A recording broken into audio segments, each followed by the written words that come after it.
نحمدہ و نصلی علی رسولہ الکریم بسم اللہ الرحمن الرحیم۔ سورہ یاسین 5 رکوعات پر مشتمل مکی صورت ہے۔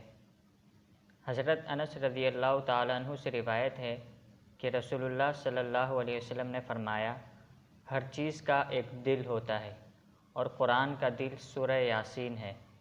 اس میں توحید و رسالت کی دعوت اتنے پرزور انداز میں بیان کی گئی ہے کہ اس سورت کی تلاوت کو 10 مرتبہ قرآن پڑھنے کے اجر کی مانند قرار دیا گیا ہے۔ ایک حدیث میں مرنے والے کے پاس سورہ یاسین کی تلاوت کی تلقین کی گئی ہے۔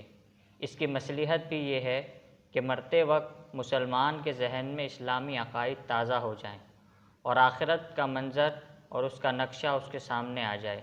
اس کے لیے یہ ضروری ہے کہ ہر فرد سورہ یاسین کا ترجمہ کم از کم جانتا ہو۔ اس صورت میں کفار قریش کو نبوت محمدی صلی اللہ علیہ وسلم پر ایمان نہ لانے اور ان پر ظلم و مذاق کے برے انجام سے ڈرایا گیا ہے۔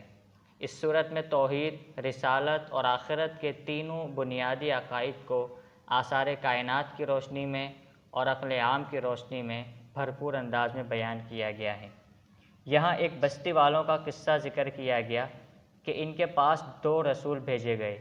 ایک تیسرا رسول بھی ان کی مدد کے لیے ساتھ بھیجا گیا، لیکن بستی والوں نے یہ کہہ کر انہیں جھٹلا دیا کہ تم لوگ ہماری طرح ایک انسان ہو، کوئی وحی تم پر نازل نہیں ہوتی۔ ان تینوں پیغمبروں نے جب اپنے رسول برحق ہونے کا یقین دلانے کی کوشش کی تو بستی والوں نے معاذ اللہ انہیں نحوست کی علامت قرار دے دیا اور انہیں سنگسار کرنے کی دھمکیاں دینے لگے۔ دعوت کا یہ مرحلہ جب قتل کی دھمکیوں تک پہنچ گیا تو بستی کے دور دراز گوشے میں ایک نیک اور صالح فرد رہتا تھا۔ اس نیک اور صالح فرد کو جب اس کا علم ہوا تو وہ دوڑتا ہوا بستی والوں کے پاس پہنچا اور انہیں سمجھایا کہ ان پیغمبروں کی اطاعت کر لو، یہ ہدایت یافتہ لوگ ہیں اور تمہیں بھی ہدایت دینا چاہتے ہیں، اور اس خدمت پر وہ کوئی اجرت اور معاوضہ بھی طلب نہیں کرتے۔ اس نے بہت سمجھایا اور اپنے ایمان لانے کا اعلان کیا، لیکن بستی والوں نے اس کی بات بھی نہ سنی بلکہ اسے قتل کر دیا۔ اللہ تعالیٰ نے اس نیک فرد کو جنت میں داخل کرنے کا حکم دیا تو وہاں بھی اس نے ایک خیر خواہی سے بھرپور جملہ ادا کیا کہ کاش میری قوم کو معلوم ہو جاتا کہ میں کامیاب ہو گیا ہوں، میری مغفرت ہو گئی ہے، میری عزت افزائی کی گئی ہے، یعنی موت کے بعد بھی وہ اپنی قوم کا خیر خواہ رہا۔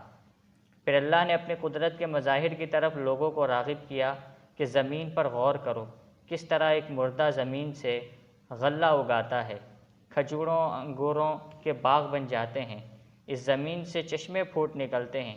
کیا یہ سب کچھ خود بخود ایک خدا کی ذات کے بغیر ممکن ہے؟ ہر دن ہم بدلتے صبح و شام کو دیکھتے ہیں لیکن غور نہیں کرتے کہ سورج اور زمین کس طرح ایک زبردست نظام کے تحت کام کر رہے ہیں۔ دن کے بعد رات طاری ہوتی ہے، رات کے بعد دن کا اجالا۔ کیا کبھی اس کے نظام پر ہم نے غور کیا ہے؟ یہ سورج اور چاند جو خلا میں موجود ہے، یہ اپنے اپنے مدار میں ہی کیوں گردش کرتے ہیں؟ قیامت کے دن خدا کے جو نافرمان ہیں ان کے منہ پر مہر لگا دی جائے گی، وہ کچھ بول نہیں سکیں گے اور ان کے ہاتھ پاؤں اللہ کے سامنے ان کی بدعمالیوں کی گواہی دیں گے۔ یہ منکرین آخرت پوچھتے ہیں کہ یہ آخرت کیسے قائم ہوگی؟ یہ مردہ انسان جو بوسیدہ ہڈیاں ہو جائیں گے، ان کو دوبارہ کیسے زندہ کیا جا سکے گا؟ اللہ تعالیٰ نے جواب دیا کہ وہی ذات اسے دوبارہ زندہ کرے گی جس نے پہلی بار زندگی عطا کی تھی۔ کسی بھی چیز کو دوسری بار بنانا آسان ہوتا ہے جبکہ کسی چیز کو پہلی بار بنانا مشکل ہوتا ہے۔ اگر اللہ انسان کو پہلی مرتبہ زندگی دے کر دنیا میں بھیج سکتا ہے، اس کو عدم سے وجود میں لا سکتا ہے، تو اس کے لیے دوبارہ اسے زندہ کرنا کوئی مشکل کام نہیں ہے۔